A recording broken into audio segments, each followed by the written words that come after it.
Kwaziwai vateereri, tinokuchingamidzai kuchirongwa The Second Coming of Christ chamunopiwa naPastor Gift Rwodzi vekuNorth Zimbabwe Conference of the Seventh-day Adventist Church pamwe chete navaCaston Betera, Assistant Publishing Director kuEast Zimbabwe Conference of the Seventh-day Adventist Church.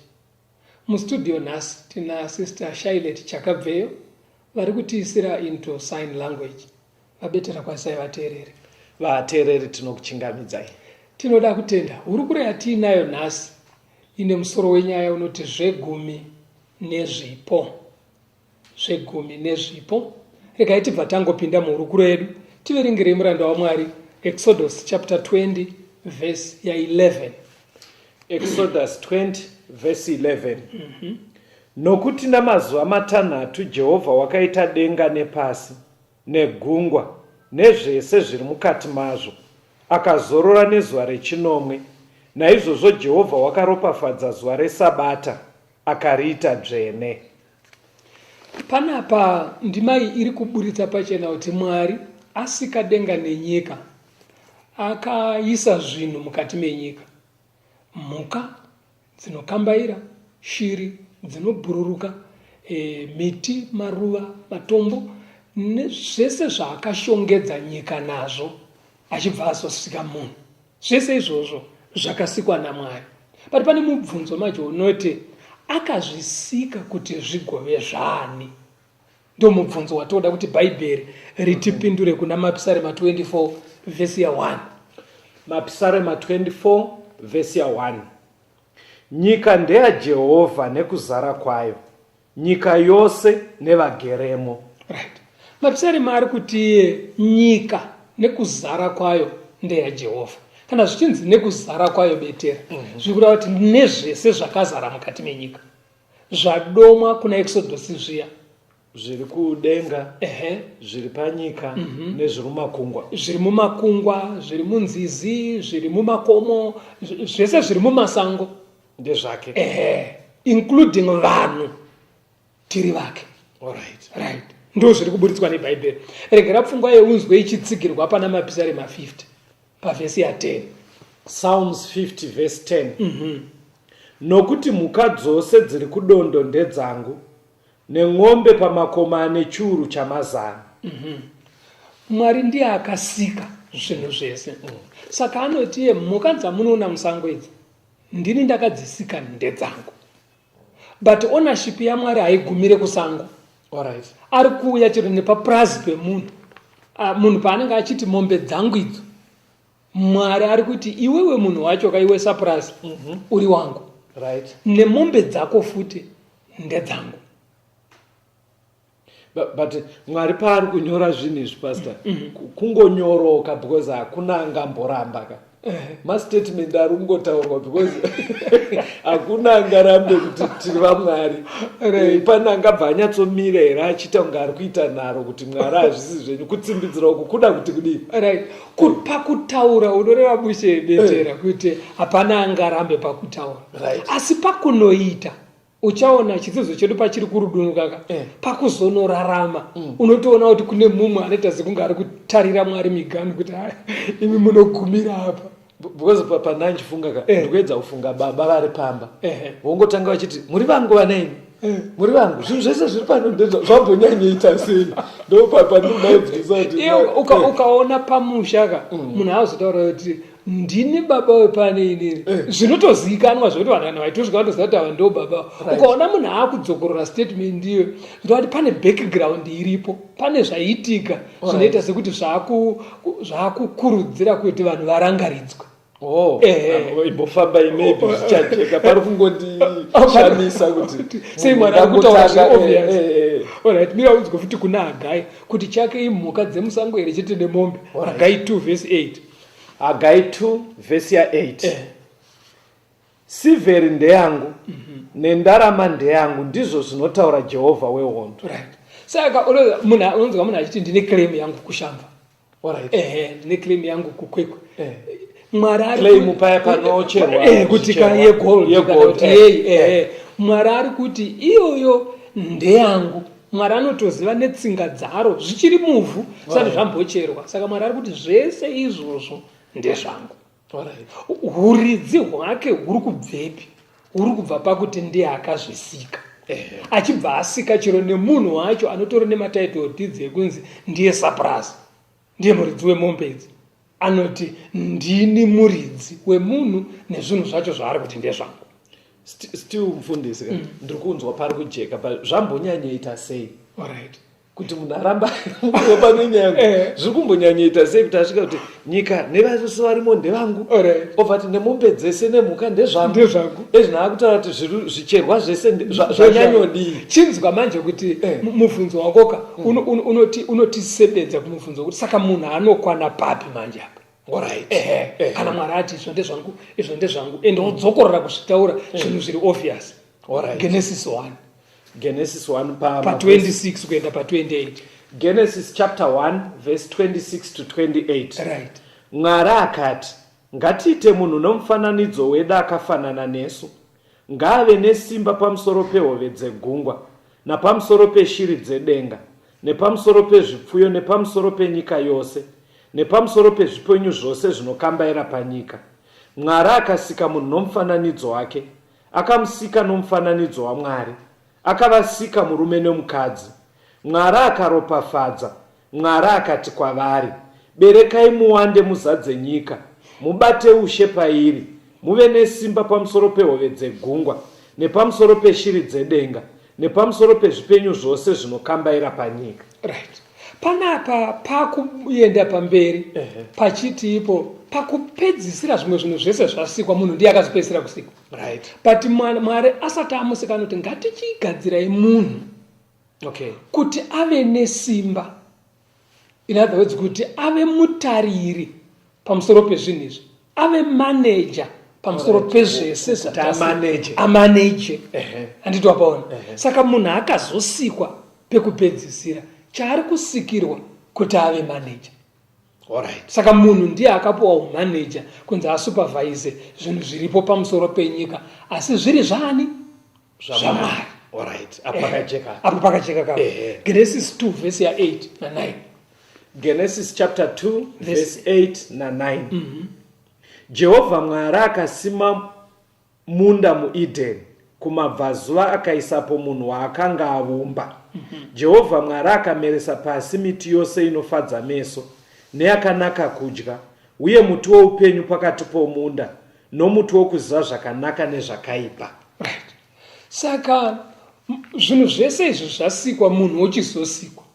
Ndobva atorwa, dai waenda pavhesi ya9 yacho yabva yati munhu uya akatorwa ndokunoiswa mugarden reEden. Ndobva anzi ndo musha wako, zvekudya zvirimo, basa rako iwewe timanejere zvinhu zvedu izvi. Handiti wapaona kana. Saka ngatidzokorore zvatabata sofa. Mwari ndiye akasika denga nenyika. Ndobva aisamo zvipenyu zvinofamba nezvisingafambi mukati menyika nemumatenga.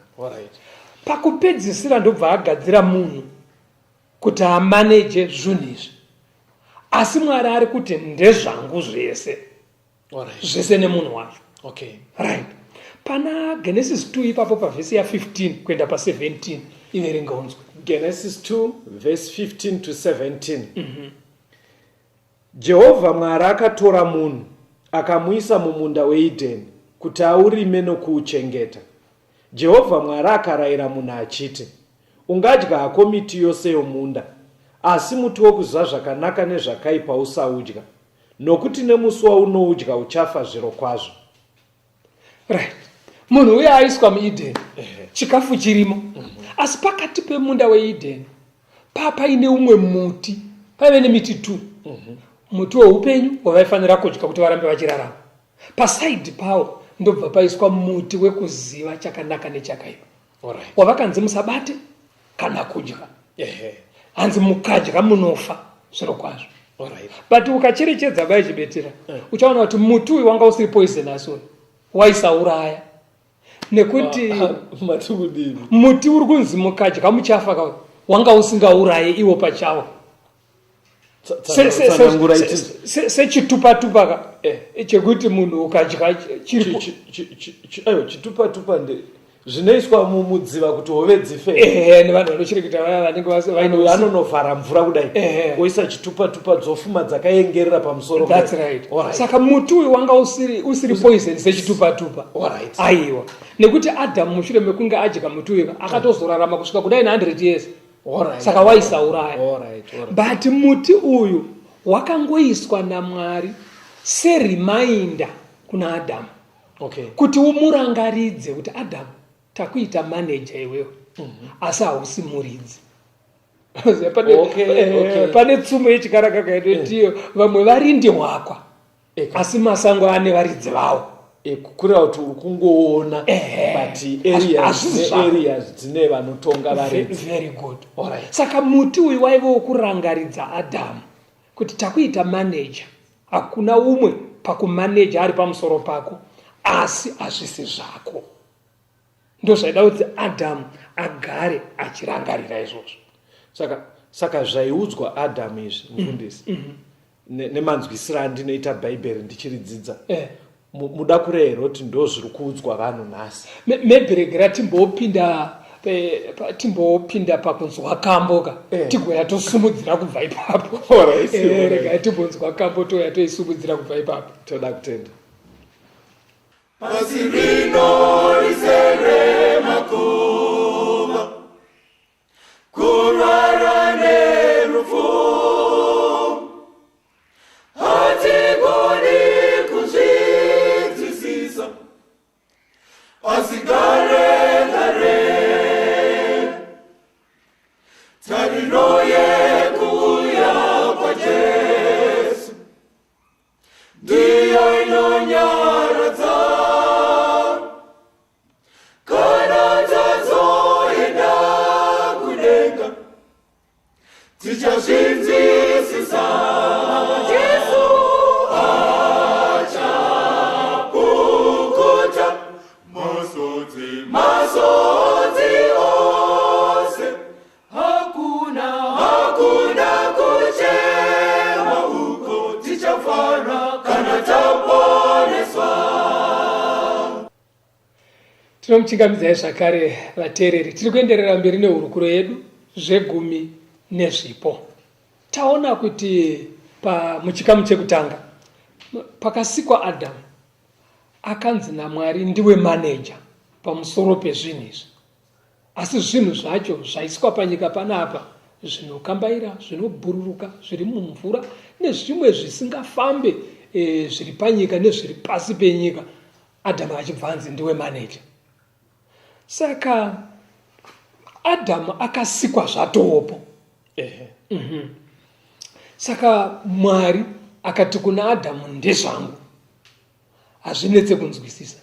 But pane mubvunzo wabvunzwa naBetera pachikamu chekutanga kuti hako chero nesuwo here, because isu hatisi kumuka zvapoka. zvakaungana ayo kutomhanya mhanya ndo zvandaida kutotaura kuti uya yakangoona miti yatokura mati ezvino tiri kudyara tega mumango edu ndiri kutanga ndega kambani yangu ndototanga kunohodha huku dzangu dzotowanda ndopanaida kuti mundijekesere pajeke ipapo mubvunzo wakanaka vateereri wekuti ndiwe washanda zvino ndiwe warima munda wacho uchirima nemhuri yako ndiwe uri kubhadhara vashandi. Mwari anoti ndezvake pakuita sei. Deuteronomy 8 toda kuverenga vhesi ya12 na13 tigoverenga 17 na18 asi muri kudzimba yenyu tapedza chirongwa chinecho mugona kuverenga kubva pavhesi ya12 kana kubva pavhesi ya11 kunosvika kuna 18 tichangoverenga mavhesi 4 iwayaya pane pfungwa yatoda kunonga maari. Deuteronomy chapter 8 vhesi ya12 kuti kana wadya ukaguta ukavaka dzimba dzakanaka ukagara madziri nemombe dzako nemakwai ako akawanda nesivheri yako nendarama yako ikawanda nezvese zvauinazvo zvikawanda.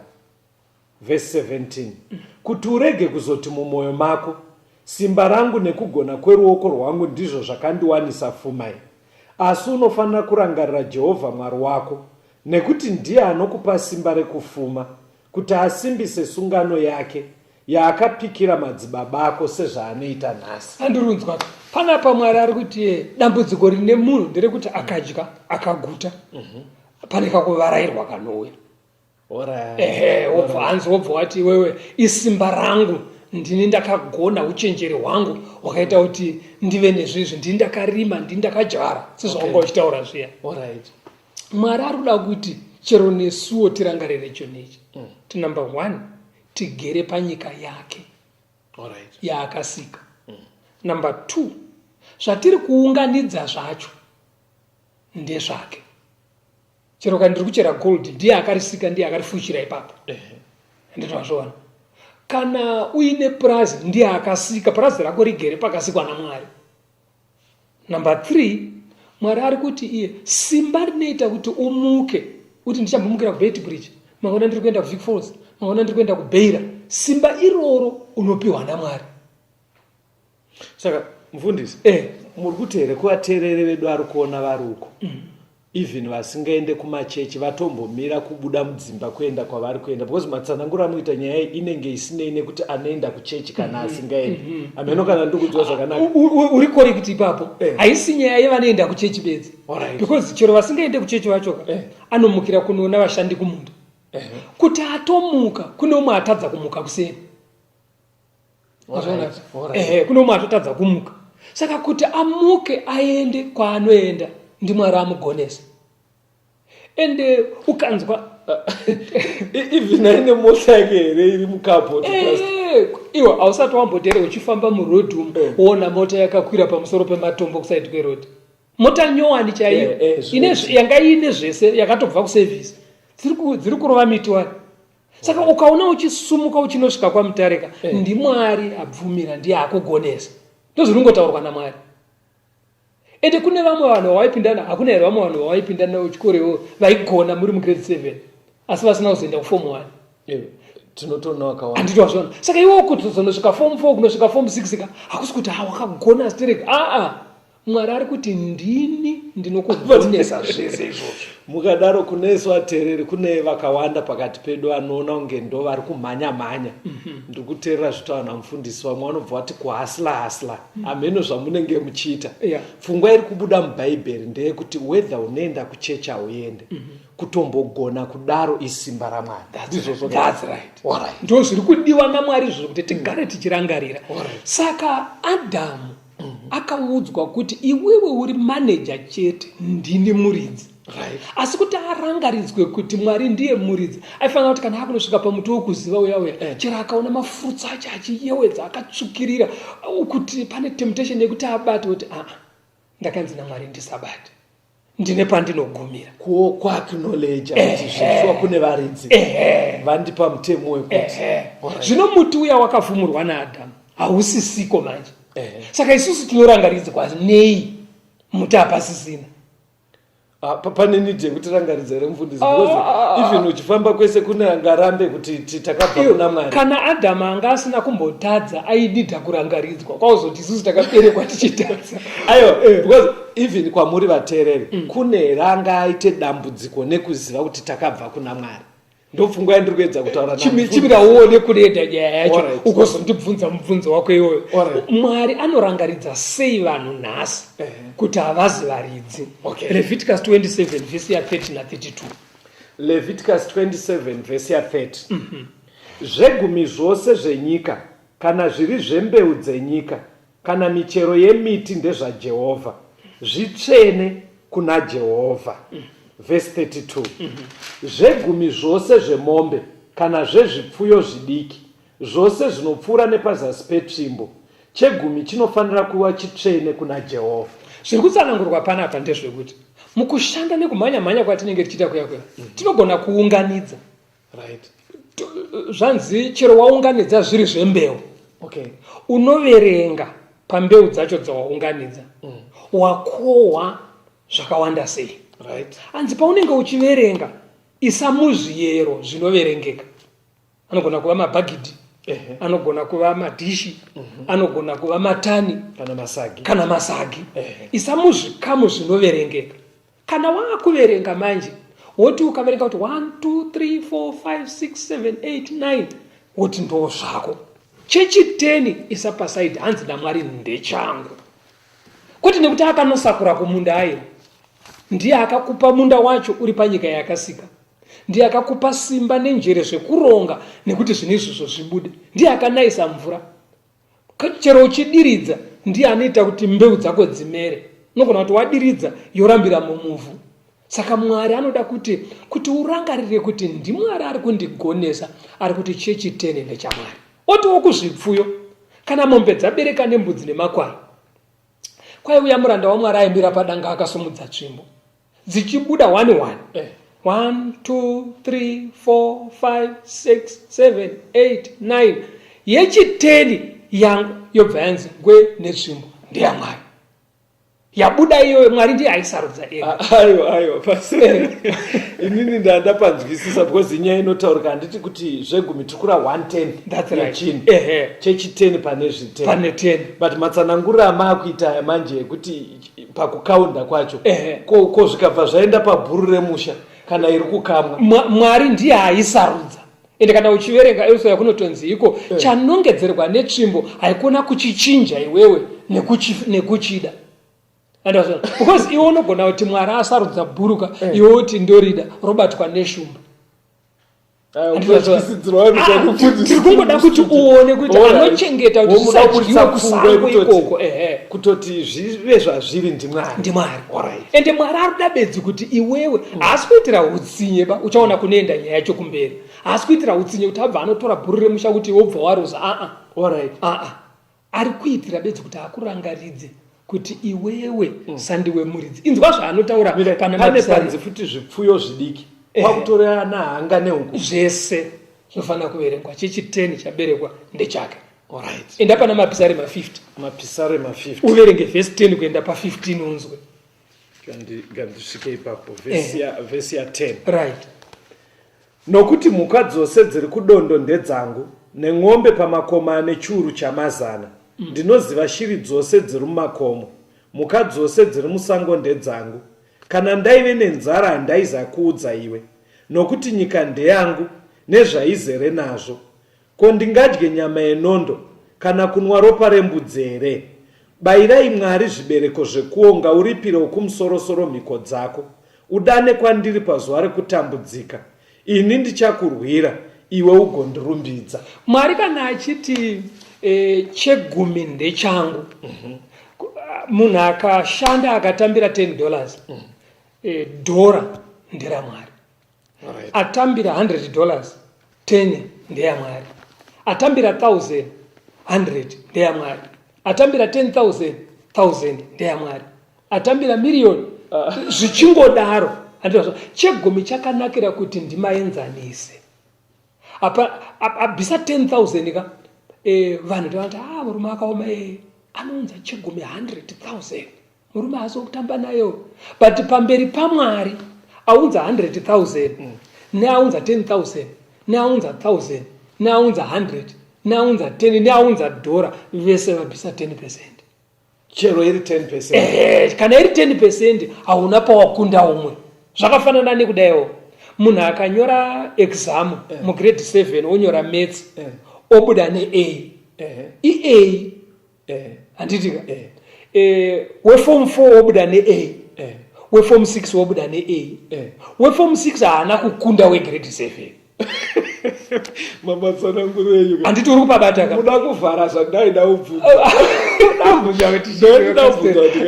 zviri nyore kuendesa $1 pa $10 pane kuendesa $100 ine 1,000 neti dzenyu ndiri kuirira nadzo but mukurarama chaiko ka kuti ane 1,000 aburitse 100 anoomerwa but ane $10 zvinoita kunge zvakareruka kuti atoburitsa $1. ndiwe kwanga uchibvunza kuti munhu anonidha kurangaridzwa here wakuona nyaya yacho kama saka zvoita sekunge vanoda kurangaridzwa ndivava varombo vanowana shoma. imbodzokorai pamata ane A grade 7 apo munhu akabuda neA mugrade 7 umwe A muform 4 umwe A muform 6 hatiti weform 6 akunda wegrade 7 aiwa vese vapasa vese vane maA but uyu A yepalevel yake.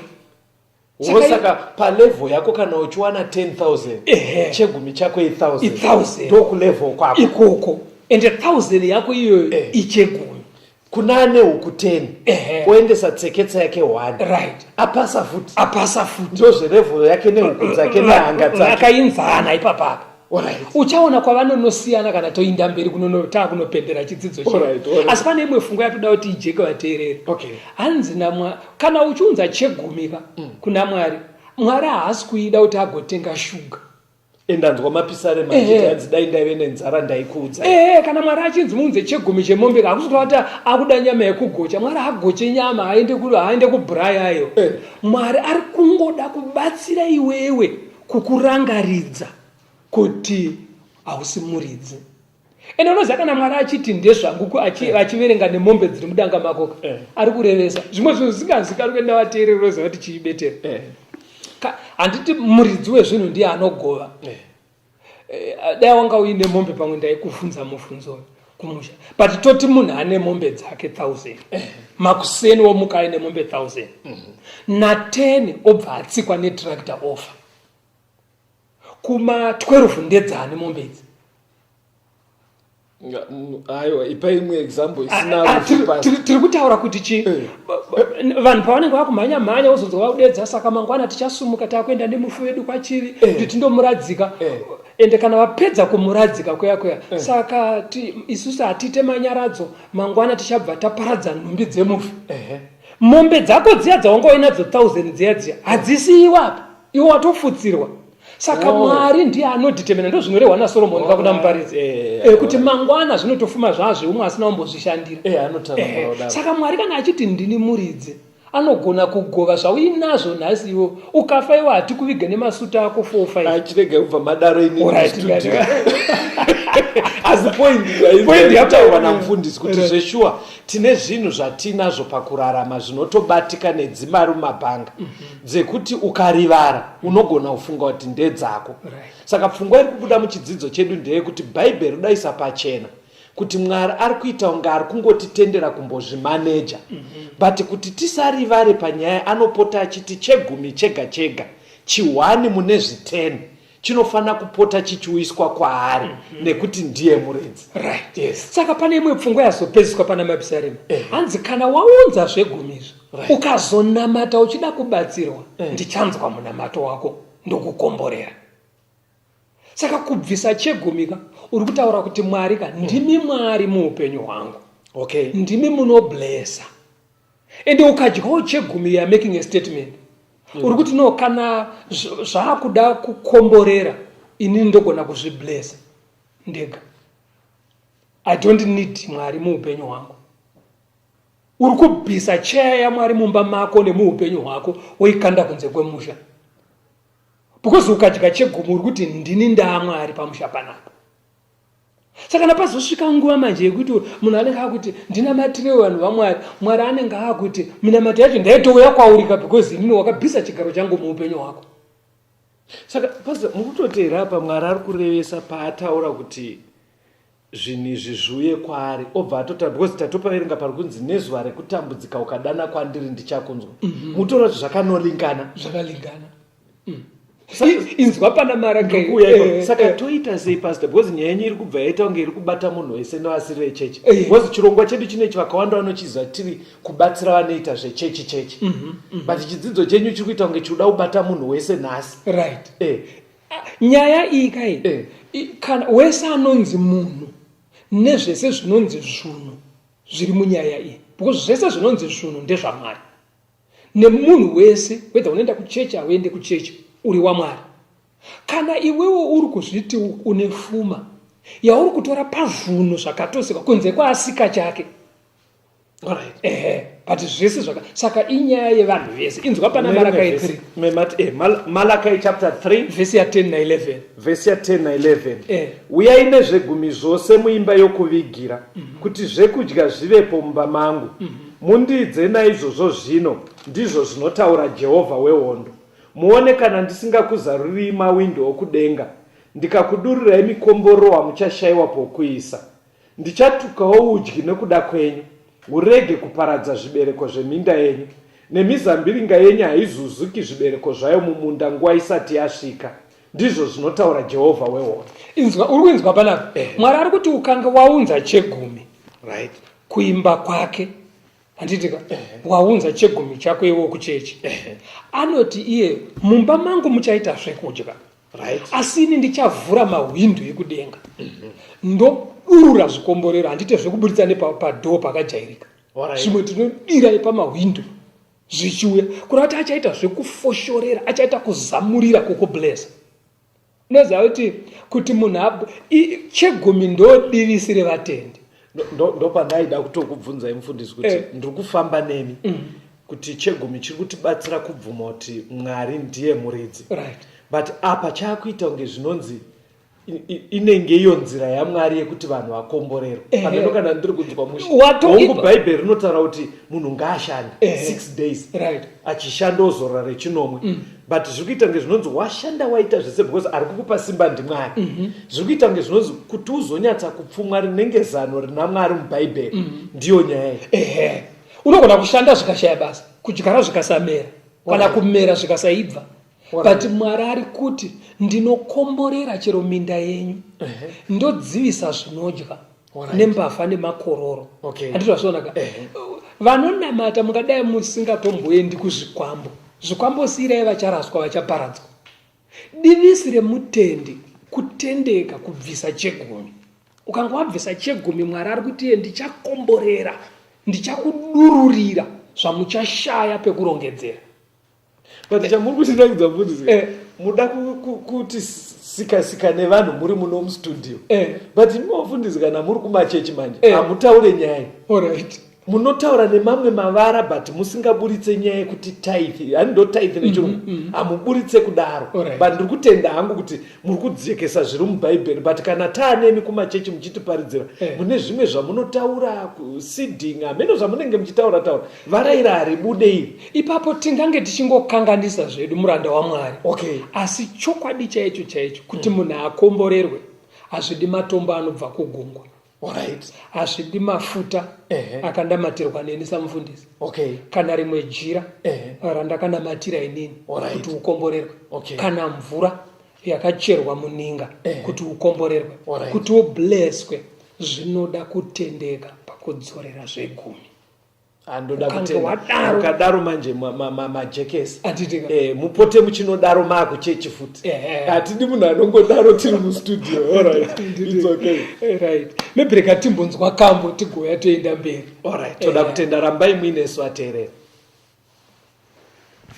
Shoko la Jehova rakasvika kuna Jona, simuka uende Ninive, kuipa kwavo kwakwira pamberi pangu, enda unoriparidza vhangeri. Asi Jona akatizira Tashishi, mhepo huru yakatumwa pagungwa, chikepe chikashuma kumutsika, vafambisi vechikepe vakatya zvikuru. Umwe nemumwe akadana kuna mwari wake, asi John akavata pasi pechikepe. Noiwe muvati waita seiko, dana kuna mwari wako, zvimwewo ungatirangarire. Muvati waita seiko, dana kuna mwari wako, zvimwewo ungatirangarire.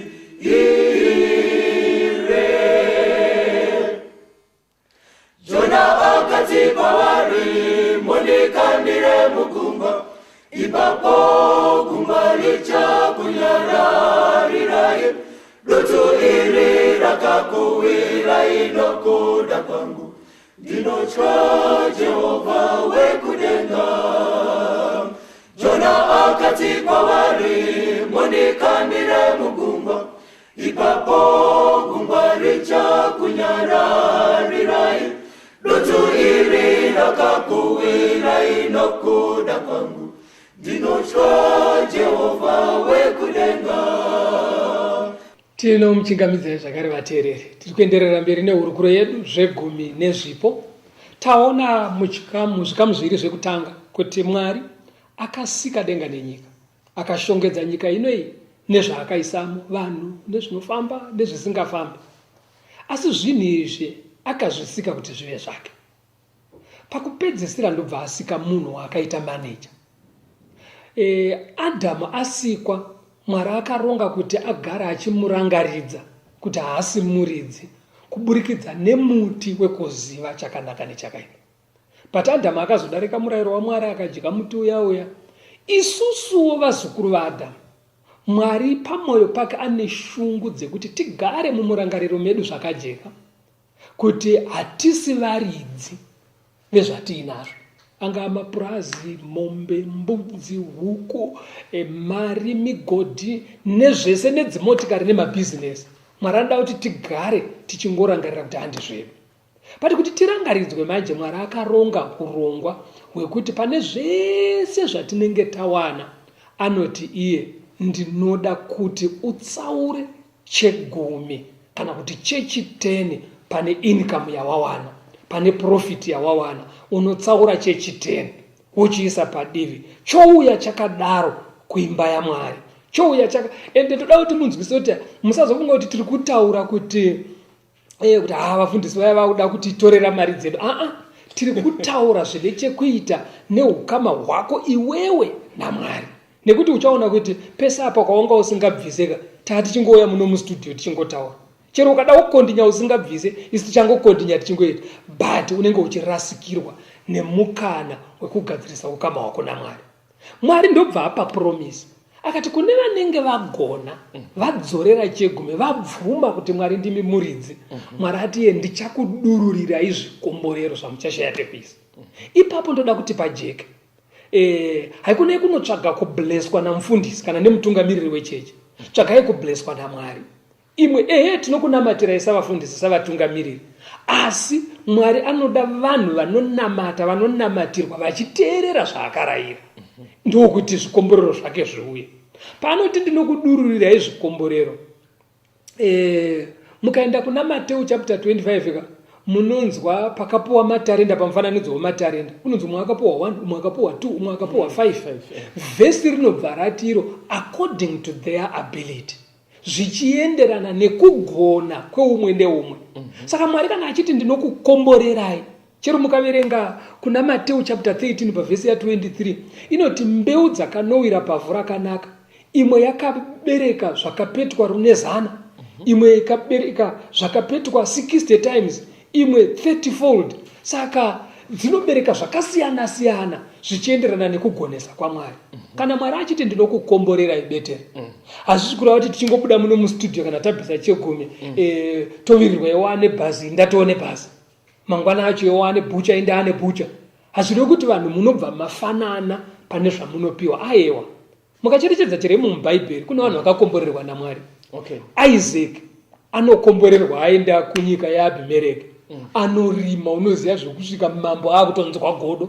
Mambo naamikomanda vakatoenda vakati chibvako munyika yedu because uri kutikunda uri kukomborerwa iwe. Right. Handiti vasvona ndo mamwe mablessera aMwari. Asi ukaenda paZarepath pechirikadziya kwakaenda Erija kuya chii chakaitwa kune chirikadziya yapa muranda waMwari haina kupohwa matani nematani kuti izadze madhura ehupfu.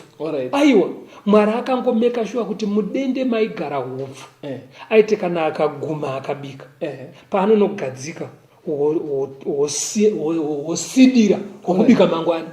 Chinhu chemafuta zvaingosindira sekunge mvura iri kubuda pachisipiti obika futi mangwana zvichikodaro 3.5 years vachidya vachiguta. Mwari aitoona kukomborera because dai imbofuka kuti munguva yedrought dai akapuwa matani nematani aifanira kutonotsvaga masoja ekuti azorinda matani ake. Saka Mwari kana achiti ndinokukomborera anokomborera umwe nemumwe zvinoenderana nesaizi yake. Asachiblessa ndosaka muchiona kuti kune vamwe mbuya vari koko kubuchoko so vakasiwa gore rafa murume wavo vaine zvivana zvavo zviri vanenge vachitambura vakambokuya dovi vakanotengesa vachibhadhara fizi vakambonoita zvimufushwa vakanotengesa vachibhadhara fizi vachingodaro umwe anenge achingosaina macheke efizi achingosaina unozoona mbuya vaya mwana apedza form 4 ndezvekutamburira amboita unga achadzingwa form 6 uyo uzoona mwana aenda kucollege uzona ambuya vaya wotoona vamundega vakakotsira pasaidi pabusinessmen vari kuenda kuchirimo kuBritain nevana vakaenda kuchikoro nedowi.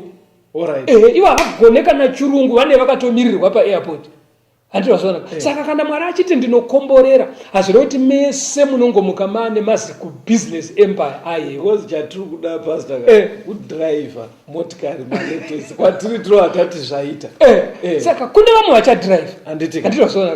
But Mwari kana achiti ndinoblessa ane mablessero ake. Unoziva kuti kune vamwe kuti muchipatara anotovhunduka achipinda muchipatara so asati ambomupinda asati amboadhimitwa 57 years munhu anaomboadhimitwa muchipatara chero kunobviswa zino chairo anongodonha rega acho tokukanda pamusoro pemba saka Mwari kana achiti ndinoblessa anoblessa zvichienderana nekusiyana kwedu achiona ability dzedu nezvoda kuitwa. Kwezvo zvegumi kana achiti unzai zvegumi kumba kwangu zvinosvinoita basa rei kana zvauya kuchechi. Numbers rikativerenge Numbers 18 verse 21 na 26. Numbers 18 verse 21. Tarira vana vaLevhi ndakavapa zvegumi zvose zvevana vaIsraeri ive nhaka yavo uye mubayiro webasa ravanobata iro basa repatende rokusongana. Verse 26. Taura nevaRevhi uti kwavari kana muchitora kuvana vaIsraeri zvegumi zvavo zvandakakupai kuti ive nhaka yenyu munofanira kupa Jehovha chegumi chezvegumi izvo chive chipiriso chinotsaurwa. Uri kuona kuti wambobvunza mubvunzo kuti kwema vafundisi munozobvisa here chegumi. VaRevhi ndo rudzi rwanga rwakatsaurwa naMwari kuti vashande basa reushumiri hwepasanctuary painamato. Dai anga ari nhasi taiti ndo vafundisi. Saka Mwari ari kuti kana maunza zvegumi zvenyu ndiri kuzvipa vafundisi ndo pavachawana zvekudya zvavo vana vevafundisi vanoda hembe dzekupfeka and so forth zvinobva pachegumi. Vafundisi vaisafanira kuita amwe maprojects kana kuita amwe mabusiness. Vaifanira kungoti vanhu vese vatendeka vaunza zvegumi votora ipapo vodya. Asi ivo kurangaridzwa naMwari kuti havasi varidzi. Muridzi ndiMwari. Vafundisiwo vanobvisa chegumi futi. Saka nyaya iyi haisi yekuti nhengo. Chero napastor anotobvisawo chegumi. Kura kuti Mwari ari kutotyira here kuti vafundisi mungatokanganwa futi Mwari wake. Mufundisi munhuzve mufundisi munhu anofanira kurangari chegumi Mwari ada kuti chirambe chichitirangaridza kuti zviri kubva kwaari. That's right. Saka kuvafundisi kune need futi yekudaro. That's right. Exactly. Andizvona. Ukatarisa kwaIsraeri kana muchiverenga kuna Nehemiah 13 vaIsraeri vakambomira kubvisa zvegumi. Vamira kubvisa zvegumi kutemberi kwaMwari ndobva kwashayikwa zvekudya. Vafundisi vakaenda kunorima. Vakaenda kunoita maprojects avo mukazoverenga inyu vateereri kubva pavhesi 10 kunosvika pa12 vafundisi vakasiya basa ravo ravaifanira kuita kwakutanga kunodzingirira maprojects. Pakatozoti Nehemiah auya ndiye akaitirana nharo nevatungamiri vekwaIsraeri akati makakanganisa imimi unzai zvegumi kuno. Vafundisi ndobva vatanga kudzoka pabasa pavo. Saka zvegumi vamwe vanogona kubatwa nepfungwa yekuti zvaive zvekuNew Testament.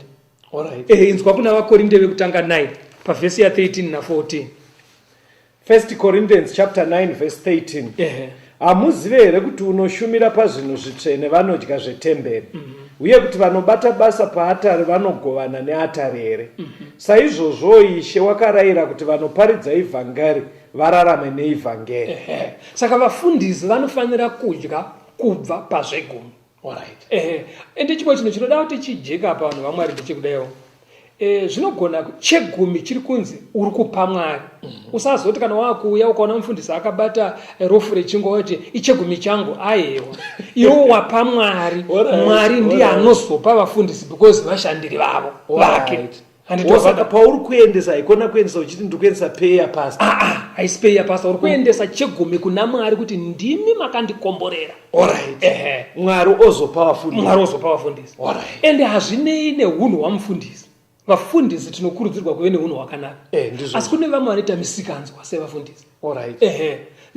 Zvakaitika kuna Samueri. Ipapo tsura zvakaitika kuna Samueri kuti vana vake vakanga vagadzwa vafundisi. Vakatanga kuita upombwe muchechi vachiita vakadzi vauya kuchechi vaiva vachitora vachiita misikanzwa kusvika vanhu vati hatichadi kutungamirirwa nevaprofita, titsvagirei mambo sevamwe.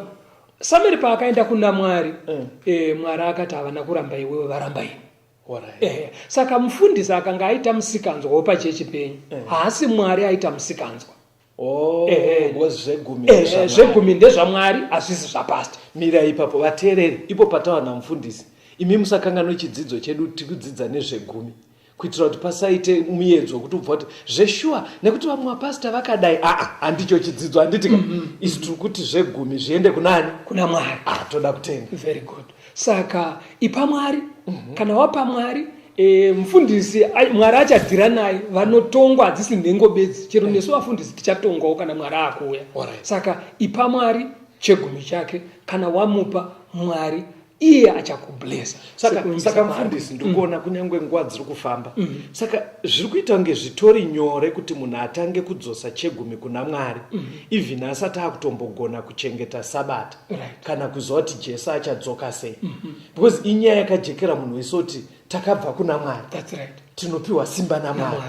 Zvino ndiri kutofunga kuti even munhu asati atobhabhatidzwa, kwete kuti kubhabhatidzwa hakuna ukosha, chinhu ichi chaifanira kutotanga kujeka even kuna asati akutoya kuchechi. Ameno ndiri kutadza kupanzwe. Uri correct ipapo because paunoti ndiri paploti pangu pandiri kuita horticulture yakatogara panyika yaMwari. Zvokuti Mwari akada kubvisa nyika yake pasi peploti yako unosara usina pekugara.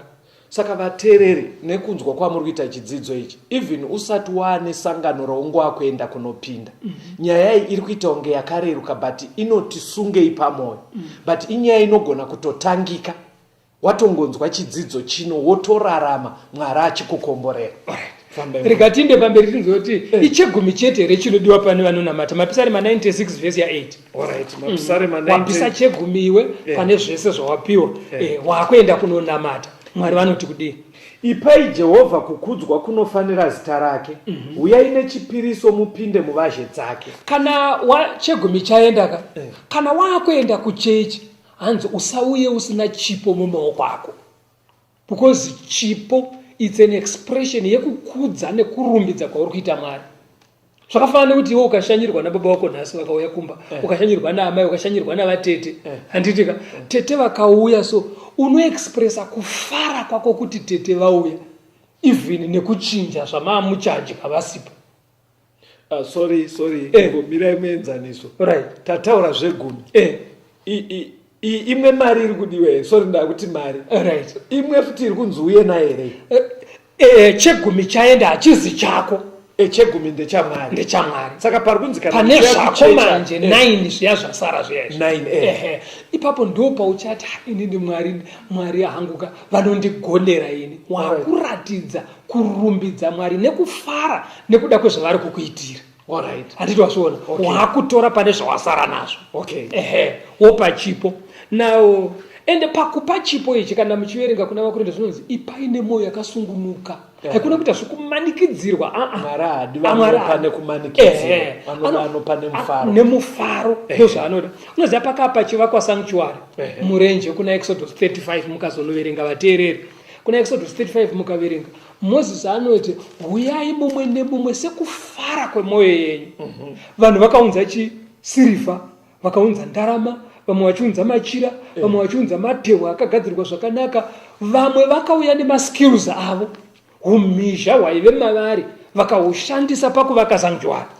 Saka kana zvichinzi uyai nezvipo kuna Mwari, inogona kuva mari, inogona kuva pazvinhu zvinobatika, inogona kuva pambeu, inogona kuva pamombe, whatever chaunoti ndafara nezvandiri kuitirwa naMwari.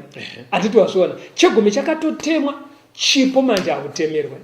Unogona kupa chiri below 10%, unogona kupa chakadarika 10%, kafariro kawaita. Zvakafanana nababa vaunganirwa nemhuri yavo, vanomumukira padanga, vobva vati maita zvakanaka mauya pazuru rineri, vobva vati torai dhonza iro muuraye paite usavi. Baba ivavo havati parinenge richichekwa soti apa ndarasikirwa nedhonza apa. Vari kuita nemufaro. Exactly. Okay. Andikaona. Saka chinodiwa naMwari kuti pane zvawasara nazvo upe wakasununguka, unomupa sei? Makaona tiri kupuwa muenzaniso pakuvakwa kwesanctuary. Vanhu vakaunza zvipo, mari ikashandiswa kutenga zvaida kutengwa, machira akashandiswa kudhekoreta musanctuary nezvimwe zvakasiyana siyana. Saka pachechi penyu pamunopindira inogona kunge iri kuvakwa. Panoda kutengwa semende, panoda kubhadharwa mabhiridha. Kana kuti utori bhiridha wacho, unogona kuya neskiri yako neunyanzvi hwako, wototi inini contribution yangu pakuvakwa kweimba yaMwari ndichavaka. Kana mangounganidza zvinhu, uri kutopa chipo kuna Mwari cheskill yako. Saka zvipo zvakasiyana siyana, ende dzimwe dzakapera kuvakwa. Matauriro amuri kuita hapana kana mari kuzosara yekukandiro murombo kana vanotambudzika maitiro ese mapedza mari yese pasi. Right, chimira unzwe Deuteronomy 15 pa 10 na 11. Mati Deuteronomy 15 pavesi ya 10 na 11. Unofanira kumupa zvakanaka, mwoyo wako haufaniri kuva neshungu kana uchimupa, nekuti nekuda kwechinhu ichi Jehovha Mwari wako uchakuropafadza pamabasa ako ose napazvose zvaunobata nemaoko ako, nokuti varombo havangatongopere panyika. Naizvozvo ndinokurayira ndichiti utambanudzire ruoko rwako zvakanaka kuhama yako, kuna iye unoshayiwa, nekuvarombo vako vari panyika yako. Saka wapedza kuendesa chegumi, handitika, wabatsira pakuvakwa kwechechi, kana kuti pari kubhadharwa mabhills emagetsi emvura kuchechi, wabatsirawo nekudhekoretwa, pari kudiwa PA system kuti vanhu vanatsonzwa muchechi, wabatsira pane zvese izvi. Mwari anoti uri kumaraini kwenyu kwaunogara pane murombo ari panext newe, pakati pehama dzenyu dzeropa iwe Castle, pane murombo aripo. Haikona kuti takambovaitira project havana musoro, chero mavapa capital mese mukapuhwa capital 300 huku, pane umwe anopedza gore twangofa twese. But mazuva ano katinobva tati don't give someone a fish, teach him how to fish. Kune mwe kuti chero ukamudzidzisa kufisha kwacho anongonodzoka, chero matemba chaiwo avapere varombo. Saka unofanira kuvapa futi. Kana uchivapa, Mwari anoti iye munhu anopa murombo ari kundikweretesa ini. Ndozinotaura zvirevo. Uri kukweretesa Mwari kana uchipa murombo, because murombo ndiwo. Iri vhesi iri past. Ndarifunga pamama muchitaura riri kuna zvirevo.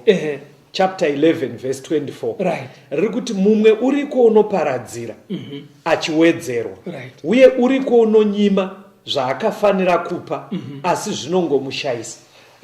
Saka zviri kunzi izvo, vanopaka chipavhurire anokodzwa. Kupa kudyara. Whether wapa pakuvakwa kwechechi, chegumi chako waendesa, wapa murombo, wabatsira nherera, wabatsira shirikadzi, uri kudyara. Mwari anozokurangarira ochikublessa nekuda kwaizvozvo.